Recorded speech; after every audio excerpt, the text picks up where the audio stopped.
Hello, John Dove here, and welcome to episode 38 of the Speed Mooting Partners in Crime podcast.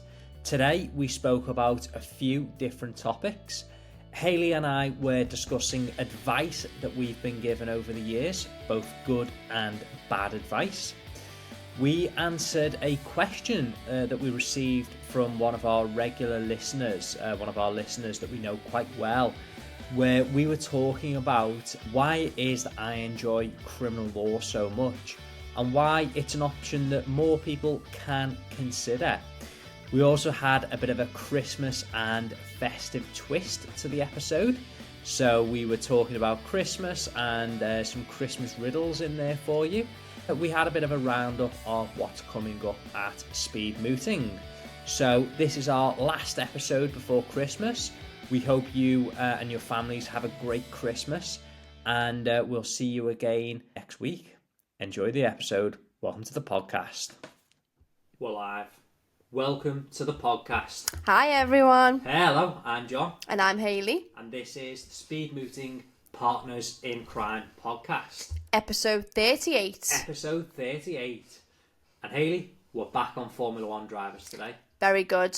Okay, so we like to name all of our episodes, and we normally name them after Formula One drivers, and 38 does have a temporary number attached to it. Great. Okay, it was used this year in the 2024 season. Oh, okay. Okay, so do you want me to give you a hint? I certainly do. Okay, so he's a young Englishman. He's a young Englishman. And he replaced Carlos Sainz when he couldn't race in one season. Couldn't race in one race for Ferrari. He's really young, isn't he? Very young. And he said it was funny because after he did his first race, he said like, "Oh, his neck and stuff was killing." Yeah. Is it? It's not Oscar, is it? Oscar Piastri. No, he's someone he's else. Australia. Something Brennan. Oliver Brennan. Oh, you're so close. You're so close. Oliver Brennan is one of Alan's friends. Alan is John's brother, for those wondering. Yeah. But no, That's funny. You're so close. You've hit the post there, as Bradley Walsh would say. Go on. Ollie Behrman. Oh, that is very close. Very, very close. Well done. Ollie Behrman. So he drove in the Saudi Arabian Grand Prix. Filled in for Carlos Sainz. Scored points in his first race. Yes. I don't think there's many people that can say they made their debut in Formula One driving for Ferrari. It's pretty epic. That's a big feat. I mean, I can't think of anyone else that's come in and gone straight to Ferrari. So that's quite cool. Scored points, as you say. Yeah, it was a big step because he's a current Formula 2 driver and made the step up. So mid-season drove for Ferrari in F1, scored points. And then he came back later in the season as a super sub at Haas. Did really well there as well. So he's going to be a full-time driver for Haas next season. Wow. So let's see. You know, there's a couple of exciting rookies next year. So it's going to be good. You've got him and you've got Kimi Antonelli as well. So it's going to be interesting to see what they can do. But yeah, welcome to episode 38, the Ollie Behrman special. Welcome. So you may have noticed if you took part in our recent bail application competition, you may have noticed the name Behrman as the surname of our complainant. Yeah, I take inspiration from Formula One drivers. You definitely do. We had a defendant, something Magnussen before today. We've had a Mr. Magnussen, haven't we? Never had a Hamilton. We had, so in that same problem, the officer was Hamilton. Oh, was So on he? that same problem, we had PC Hamilton and PC McRae. Who's McRae? Who's McRae? Colin McRae. Is he a current driver? No, so he was a rally driver. So he's the 1995 World Rally Champion. So he's part of the reason why people in our generation really like Subaru Imprezas. So he won the World Rally Championship in a Subaru Impreza, and then it became like such a cool car. Wow. So, and also he had his own PlayStation game, Colin McRae Rally. So people of my age will know Colin McRae obviously from his Subaru Impreza fame, and then the game as well. So people my age will have all played Colin McRae Rally. Wow. But enough Formula One. Yeah, okay. It's on a 3-month break. It is. And something much more exciting is happening around the corner. Oh, are you talking about the first episode of Monday Night Raw on Netflix? I'm not, John. Oh, okay. No. Go on, what are we talking about, Hayley? Christmas. Christmas? Obviously. Obviously Christmas.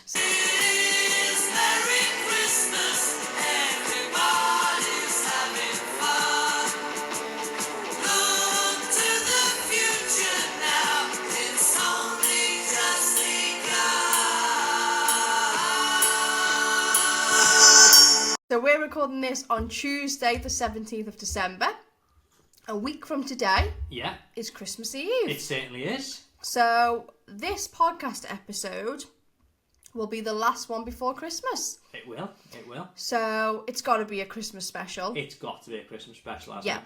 And we've also got our festive special advocacy club meeting this evening. This evening, yeah. It's So going to be a fun one. it's going to be a real fun one. So we're going to have lots of Christmas festive themes throughout that meeting as well. Yeah. Including things like Christmas riddles, Christmas little puzzles, festive themed speeches. Yeah. So we'll put a few of them in this podcast as well. Oh, yeah. So people yeah. can play along. That'd be fun, yeah. Like the that'd be advocacy fun. club people can play along. Yeah. Sounds Shall like we an do idea. a riddle now to get going? Let's do a riddle, Hayley. I haven't actually showed you these, so you No. might be able to get them. Yeah. You can test how hard or easy they are. Okay. Okay. This is an easy one to start you with, and to start all you listeners with. Okay. I'm tall when I'm young, and short when I'm old. I have a flame, but make no smoke, Oh, got it. and bring warmth to your heart and home. What am I? I was going to say a candle, but... It is a candle. Oh. Just surprised by the lack of smoke. You get smoke from a candle. Only when you blow it out, not when it's lit. That's fair enough. Yeah. That's fair enough. So that was our first Christmas riddle, a candle. A candle. I think that was an easy one. Okay. I think as soon as I mentioned flame, people probably will get it. Yeah. So we'll bring more in later on. Okay. Sounds good. Sounds fun to me. Indeed. So we have a question waiting for us. Shall we Okay. delve right into that? Let's jump in. This is Ask Speed Squad. Mm-hmm. It was a very long message from someone that we know very well. Yes. They messaged us together on LinkedIn. Yeah. I didn't even know you could do that, by the way. You can Me turn neither. LinkedIn into like a chat with more than Question and all the rest with of more it, than yeah. one person. So we learned something this week. That we did. And the question is, so one for you, John. Yeah. How and when did you know that criminal law was for you? And I know we've talked about this in the past of how you ended up in criminal law. Yeah. But this is more like, how did you know, right, this is for me, this is what I want to practice in? Because you Yeah. could have moved on to something else if criminal law wasn't for you. Of course it could. So I think, I was one of those that when I applied for the law degree, I knew I wanted to do crime then. I hadn't seen any crime, never been in a courtroom in my life, just, the allure of doing crime. For me, crime was, I think we had someone on one of our Q&A saying this law was crime, basically, and that's all I thought it was. So that was the plan initially. Mm-hmm. Then, having done a few minis at university, went to the Crown Court, Liverpool Crown a few times, and Chester Crown as well, and, really enjoyed it. Spent some time with solicitors, going to the mags as well. Thought, yeah, this is fun, this is what I wanted to do. You're dealing with people, dealing with factual cases, etc. And then, obviously, I've spoken about this before, but I ended up working in PI, and I thought, well, maybe I'll end up doing personal injury law. I thought, maybe I've not got the experience to get back into crime. Mm-hmm. And then, as luck would have it, a criminal training contract came up for me, and, thoroughly enjoyed that. Started going to court as soon as I qualified, and I was like, do you know what, this is so much fun. And it sounds like a strange way to describe it, but that's how I describe the job. It is a fun job. It is really enjoyable. So did you have more fun in that than you'd had previously in PI and stuff? Did you think this is... 100%. I enjoyed this a lot more? Yeah, absolutely. And I think just because of the... Now, obviously, we were talking about this last week, some of the cases are really serious and The stakes can be the really stakes high. are high, but in terms of the enjoyment of the job, there's nothing like it. You're meeting people, you're dealing with real problems, and then when you're going into court, particularly when you're presenting in front of juries, it's just a slightly different way of presenting. everything's sort of very fact heavy. So occasionally you'll have legal arguments, particularly when it comes to the disclosure of evidence. If the evidence is late, if you're trying to get evidence kicked out, or trying to get adjournments, what have you, then you're arguing in front of a judge over a piece of law, which comes up occasionally. But for the most part, you're cross-examining people and cross-examining people over things that have happened. Are they telling the truth? Are they lying? Are they mistaken? So there's just, it's hard to put a finger on it and really describe it, but I can't really find a better adjective than fun for this job. And it's very much about sort of common sense. I think is absolutely crucial for being a successful criminal practitioner. And also, the more life experience you gain, the more your eyes are open to the world, the better you become at this job, because you'll think about things, you'll look at statements, you'll go, that can't quite be right. You'll know how to cross-examine.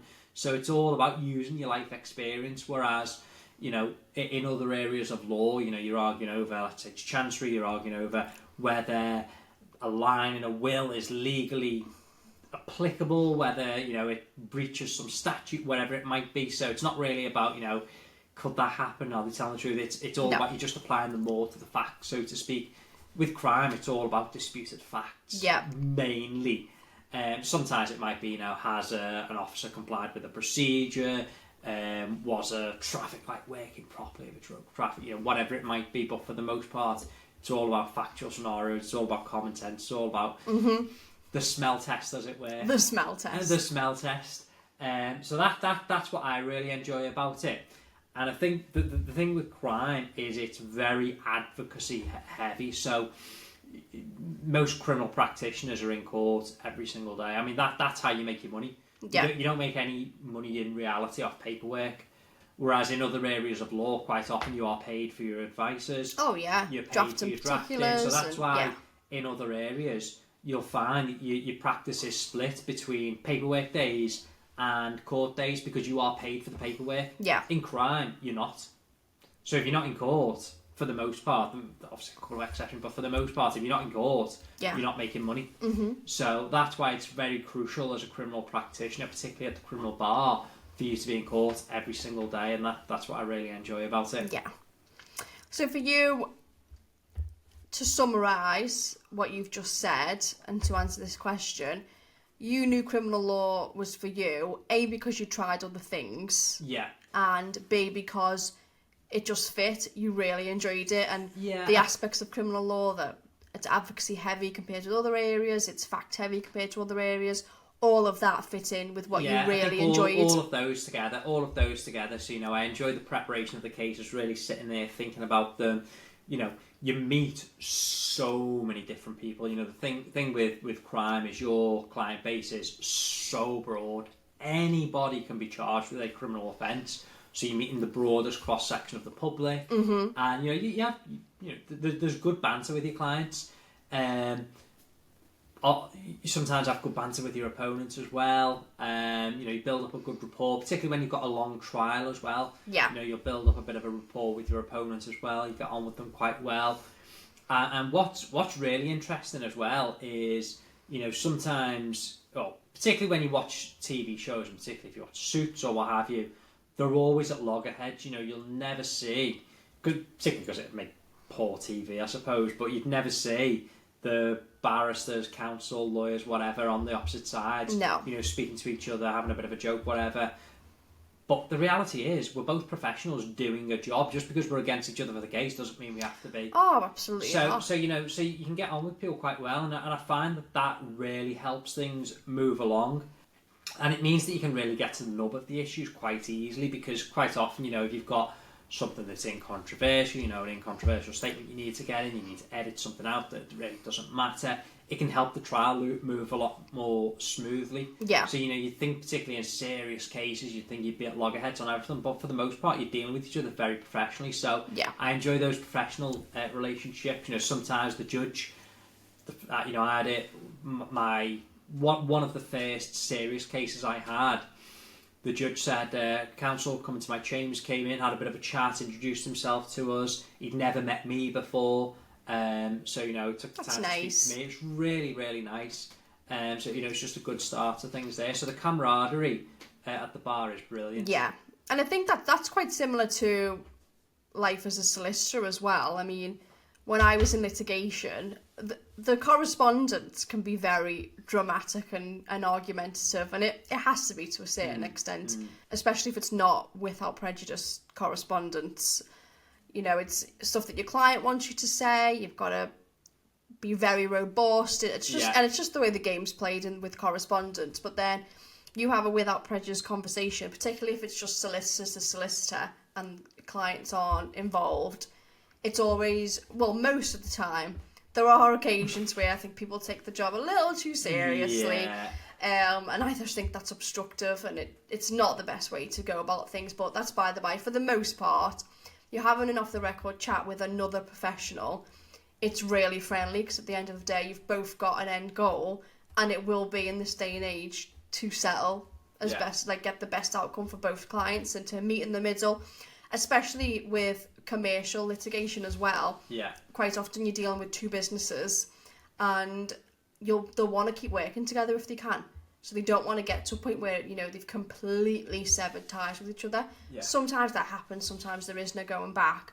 But if we can resolve things quickly and get everyone back to being friends, that's a really good outcome. That's the key thing, isn't it? So for the most part, when you're dealing with another professional, they are really friendly. Yeah, it's important as well, isn't it? Because obviously, you know, as the lawyers, I suppose you're dealing with that day in, day out. So you know what the case is about. You know where the likely resolution is going to be. But you know, for your clients who are not, you know, they're not dealing with the law, they're not dealing with disputes every day, and sometimes when it's their own case, it's hard to see the wood from the trees, isn't it? Absolutely. So you know, it's not as if you're doing your clients a disservice in those situations. No. You're both trying to get the best for your client, but sometimes it's just, you know, you just need to help them, you know, sort of grease the wheels, as it were. Funny, like I say about, you know, how on really serious cases, you know, you get on, and it's for the best, really, because you're going to have your arguments in court. You're not making your arguing against each other, but I remember sometimes, you know, you have the least serious cases, if I put it that way, and you go in first appearance, okay, you speak to the prosecutor, go not guilty on this. Your client's going not guilty on that? Well, how can they go not guilty on that? I'm sorry, have we changed the rules? He's got to plead guilty to everything now. But yeah, it's just like the least significant thing. I'm thinking, you know what, I've been on very high profile, high serious cases, and you know, I've had an easier time than trying to get a not guilty on it. That's crazy, isn't it? Yeah, so I mean, some people just take the job far too seriously. Anyway, that was a bit of a tangent, but I think we answered the question about why criminal law was for John.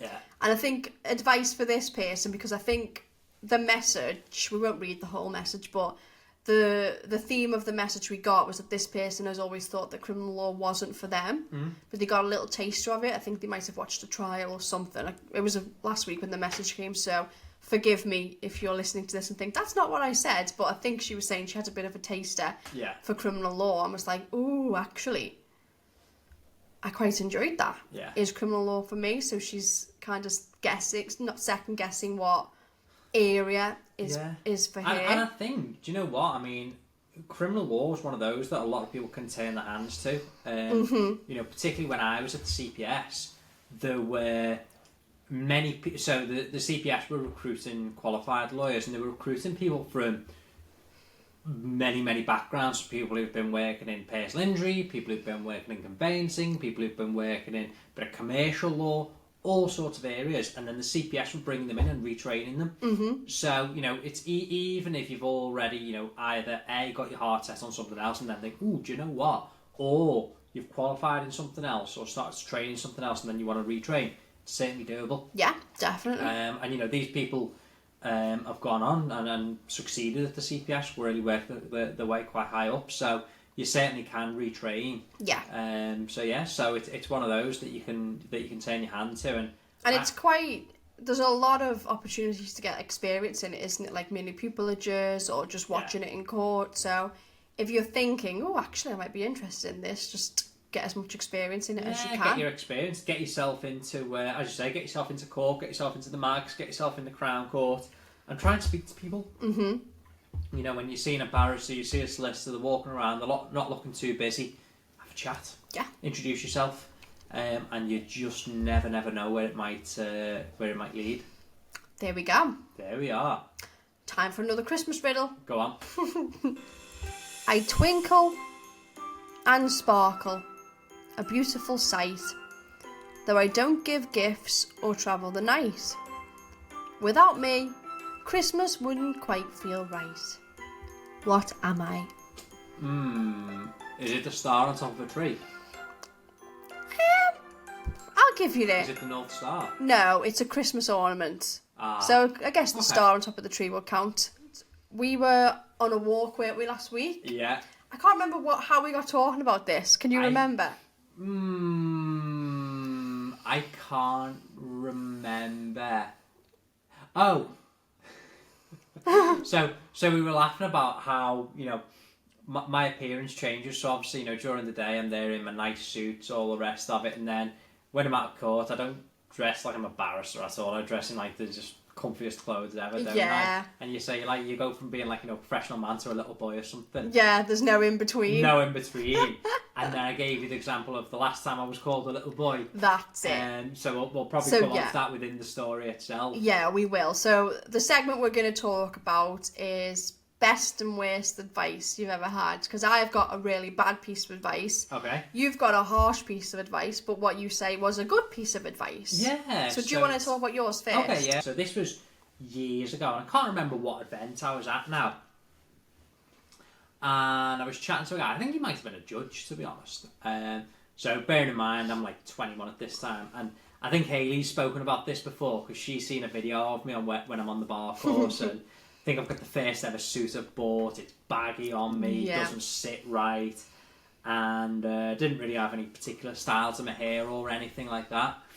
And so I'm chatting to this guy at one of these, whatever event it is, I don't know. And I said, it's so hard getting pupillage, any advice, something like that.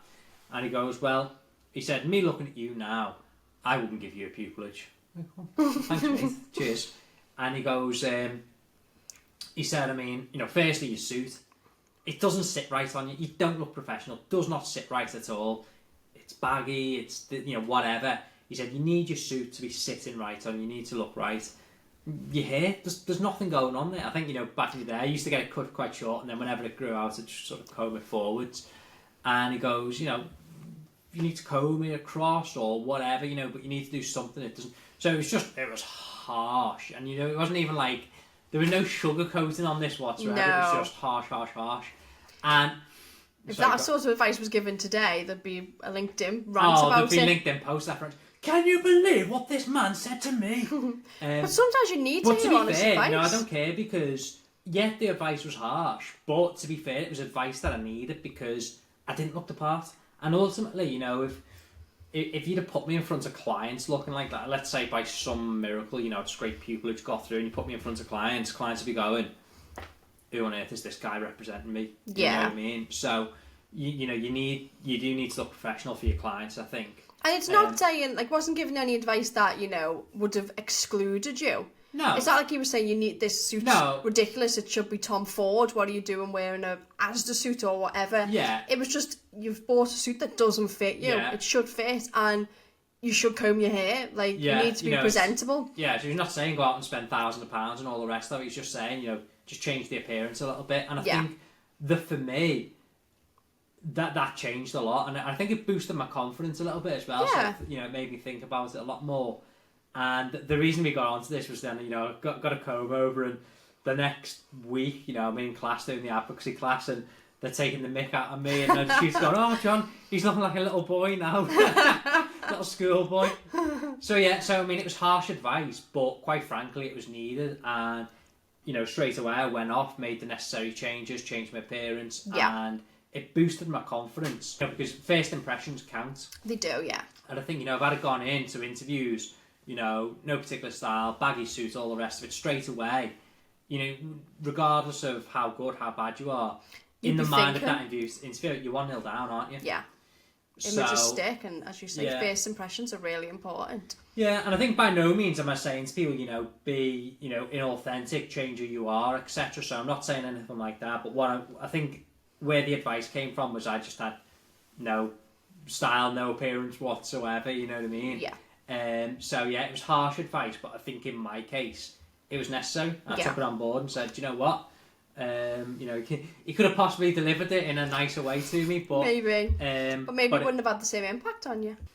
We're just saying that image does matter, and people expect barristers and solicitors to be dressed smartly and to be presentable. Yeah. And, once again, if you've got your own personal preference, your own style, what have you, fine, that, it is what it is, but just make sure you're presentable. Yeah. That's the important thing, so. It just reminds me of, just to lighten the moment a bit, Suits, one of the first episodes when Mike hires Harvey and he says to him, like, you need to get a better suit.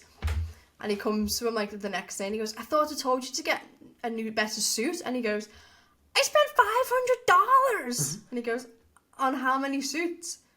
5. And Harvey's like, because he does want him to go out and spend thousands on a suit. Didn't I tell you to get some better suits? I spent $500. For how many suits? 5. What? Yeah. So anyway, there we go. That was a harsh piece of advice, and good. Yeah. I suppose that's a lesson for people out there. Sometimes you might receive harsh advice, but think about it, and sometimes it can still be good advice. Yeah.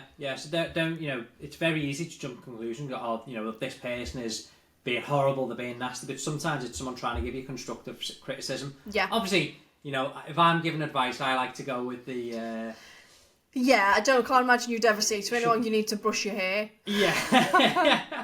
So, a bad piece of advice I got, and I don't think it's constructive, I just think it's bad. Yeah. So I was shadowing, is it shadowing or marshalling? Marshalling's the judge, shadowing's the barrister. Yeah. So I was marshalling a judge. I had a really amazing time. I was really lucky because there was supposed to be 4 of us because it was something our university arranged.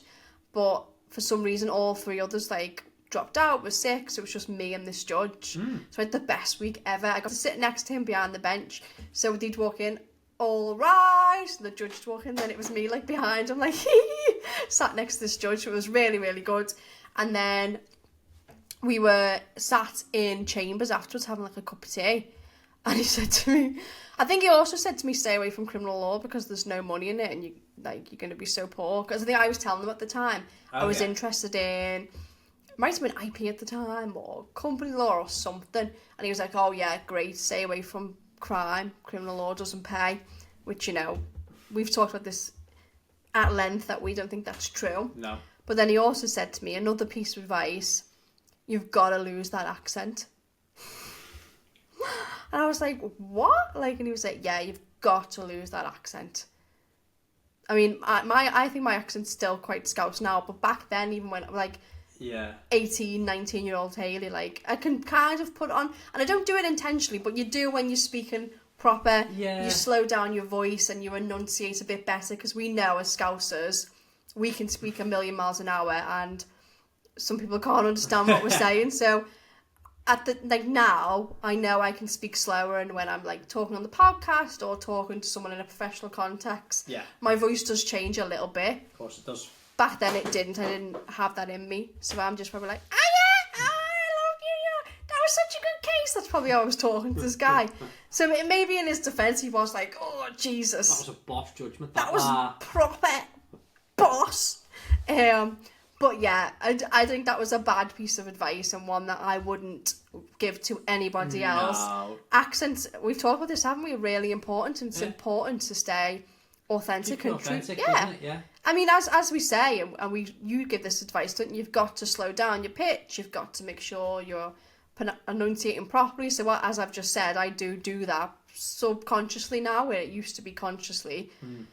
You do have to do that, but not to the extent where you're completely trying to hide your own voice and your own accent. That's crazy. No.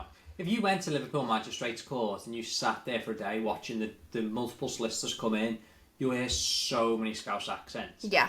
And likewise, in the Crown Court as well, there's a fair few barristers with Scouse accents there. Yeah. And you say it goes in your favour, doesn't it? Especially when you're doing the jury trials. 100%, I think with a Scouse jury, it definitely helps you. Because once again, it just makes you come across as a lot more authentic, someone who's relatable, etc. So, So yeah, so if you've got an accent, I mean, that's a load of nonsense. Yeah, it's I think thinking so. from the past, from when the bar was, Yeah. people speak in RP. Now, if that's how you speak, well, brilliant. That's you being authentic. Yeah. And I think that somebody who does speak, with RP or King's English, etc. They do sound very, very intelligent with what they say, and it comes across very naturally. But when you've got someone who doesn't have that accent and then tries to put it on, it doesn't work. You're going nowhere. Just be yourself. Speak slower, speak louder, and you're going to enunciate a lot better anyway. You're going to be a lot clearer. You're going to be understandable. Yeah. So, Yeah. It's like we were saying with the last segment about appearance. Don't be inauthentic to who you are. So... just polish yourself up. Yeah. That's it. Absolutely. So yeah, that's probably the worst piece of advice I've ever been given. I can't think of one particular example of someone giving me great advice. I think I just learnt things along the way. Yeah. My training contract interview, where I got the training contract, I was just so unapologetically myself. And because I'd been with the firm for a while then, so I was really comfortable there, and I knew that I knew my stuff and that I was going to be a great solicitor and that I should have that training contract. So the confidence shone through, and so did my own personality. Yeah. And I remember one of the partners that interviewed me, when he left at his leaving drinks, he actually came up to me and said, "I'll never forget your interview. It was the best one of the day, and it was one of my favourites of all time." Brilliant. Because you're just there with people so nervous, and you know when someone's trying to be somebody that they think you want. Yeah. He said, you just knew. He said it's just been a day of that, and then I came in. My interview was probably 4:30 in the afternoon. It was one of the last of the day, and I was just like, "Hi, how is everyone?" And just and he was just like, "Thank God, just some." That's someone who's personable, don't That's it. Yeah, just personable. Just someone that was just, I want to say, authentic. That's right, isn't it? Is that Probably, the word? Yeah, I think so. Yeah. Because I can't remember who said this, but the way to think about it is, when someone's interviewing you for a job, particularly for a career, potentially you're going to be there for decades. Yeah. So they're interviewing someone who's going to be their colleague for decades. So you need someone who you can get on with day in, day out. Yeah. Not someone who's just a robot. That's it. And if you're trying to be something you're not, and you get the job because them people or that person love the person that you were pretending to be, at some point you're going to be miserable because that's not you. Yeah. And then when you're yourself, then you realise, you don't click with these people. It's it's a two-way street, isn't it? Yeah. You need to be yourself to know that you fit. You're interviewing them just as much as they're interviewing you. Yeah. So yeah, that wasn't a piece of advice I got, but it was something I learnt afterwards. So my piece of advice for everybody is to be yourself. My worst ever piece of advice. Go on. Might have spoken about this on the podcast, I can't remember, but in sixth form we were allowed to go to our parents' evenings, and I think it must have been when we started sixth form, we were given these questionnaires, and it asks you, what your mum and dad do for a living, what your postcode is, where you live, all these questions basically about your socio-economic background. And on the back of that they predicted it was, it wasn't the school, it was some outside company that was doing it, and from this questionnaire, based on your socio-economic background, they calculated what your predicted grades were going to be for your GCSE, for your A levels. That is so bad that it seems like it should be illegal. Literally, it's so bad. Because if they looked at my GCSE grades, you could go, well, if he's going to work at the same level, well, he'd probably get similar grades at A level, just something like that. No, somehow I was going to drop several grades from GCSE to A level based on whatever. I mean, to be fair, I think we did the same thing at GCSE, and they predicted rubbish grades for me. So anyway, one of the because of how many lessons you do at A level, you have 2 teachers for each subject, and I remember going to see these 2 particular teachers. I won't say what. No, you don't have to. Out them or anything. And one of them goes, "Oh, so John, what's your plan for when you finish sixth form?" So I would have been year 12 at this point.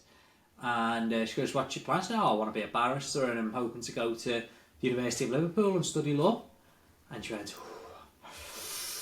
I've seen your predicted grades, John. Yeah, they want A's at that university, and it doesn't look like you're getting A's. So maybe you want to aim for a different university, maybe.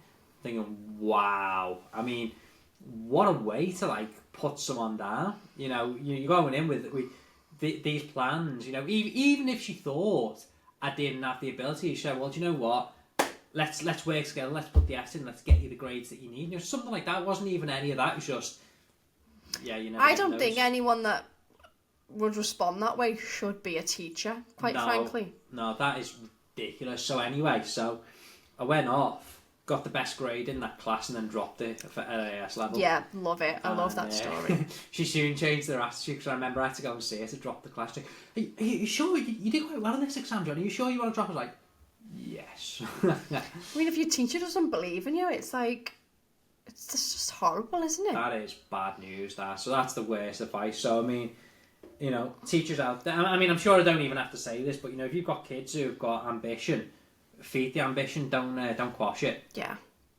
I never experienced that, and I think maybe it's because your school was a much better school than mine. We can say this, so yeah, they're probably used to having kids from really good backgrounds in your school. So yeah, maybe you were like one of the more rare ones that were from a lower socially mobile background. Yeah, whatever the terminology is.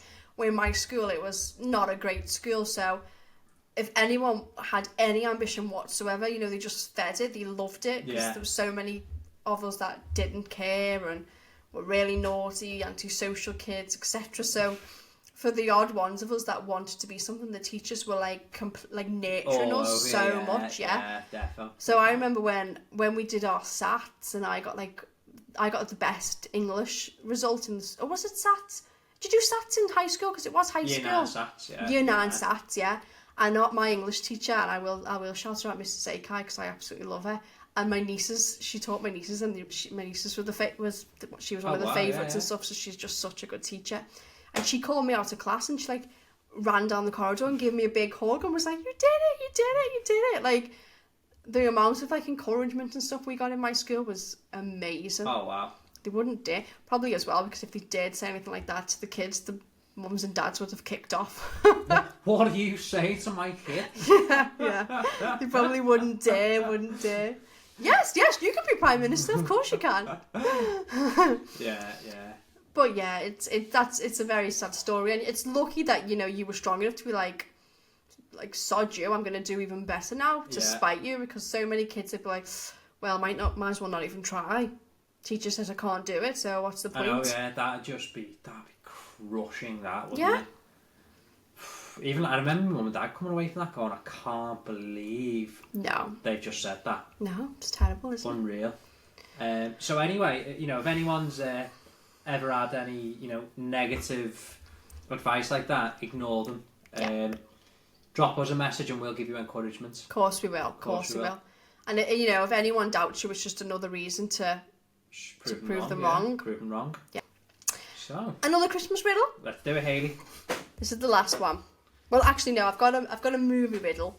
Okay. But this is a riddle. A riddle. I come in many colours. I'm bright and I'm sweet. I hang on the tree, a festive treat. With a delicious crunch, some say I'm the best. What am I that brings joy and holiday zest? Zest? Oh, okay, right. So I was going to say a candy cane at first. It is a candy cane. What? Zest from a candy cane? What's zest? Zest just means like enjoyment. I thought zest came out of a lemon. No. Zest just means like happiness and joyfulness. Oh, there we go. I think. Sure it does. Yeah, I'm sure it does. So, and you're Googling it. So John's just Googled what a zest is. Do you want to tell everyone? So, a piece of the peel of a citrus fruit used as flavouring or an enjoyable, exciting quality. There we go. So we're both right. We're both right. So yeah, you can see why there's zest from a yeah. So there you go. If you're enjoying these fun riddles, then we hope to see you at the Advocacy Club tonight because it's going to be full of them. Yeah. And if you listen to this and you didn't go, then sucks to be you. Well, we might do more in the new year. I'm sure we will. Who Sure knows? we will. Who knows? If Yeah. everyone loves them. Yeah. We need to put you in a green outfit for the Advocacy Club then, don't we, Hayley? Why? Like the Riddler. The Riddler. I thought you'd have something like an elf, but... By the way, Go on. we were driving today. We went to a decoration viewing for the wedding. I don't know what they're officially called. Yeah. And then we were driving down somewhere else, and an elf walked past us and got in the car. Did you see him? No? Because you know when you see something and you're like, that's really funny. Yeah. I need to mention it. And then I think we got a phone call or something, so I completely forgot about You it. saw an elf get in someone's car? Well, it was his own car. It was like a man dressed head to toe in an elf. Brilliant. And I was like, and until this very point I forgot to mention it to you. Oh, wow.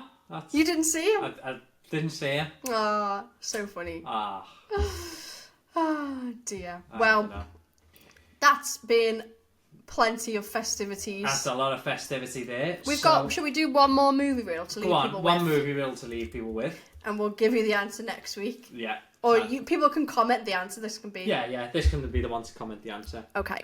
In a whimsical tale, a naive and cheerful individual embarks on a journey from an enchanting icy habitat to a bustling metropolis, believing he is on a mission to reconnect with his true identity. Ooh, What could it be? is the movie? If you know, pop a comment below. This is the comment that we are leaving you with, and we will answer it next week. Yeah, we'll answer next week. So, as we say, this episode is coming to you on Friday the 20th of December. So, we won't speak to you again before Christmas. So, we don't speak, well, I was just about to say, if we don't speak to you before, we won't. So, wish you a very Merry Christmas. Of course, if you All don't the best. If you don't celebrate Christmas, well, we still wish you all the best with whatever your celebrations may be. Yep.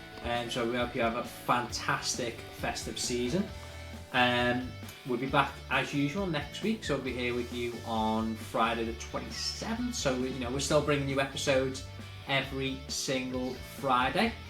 I've certainly enjoyed recording this episode. Have you enjoyed it, Hayley?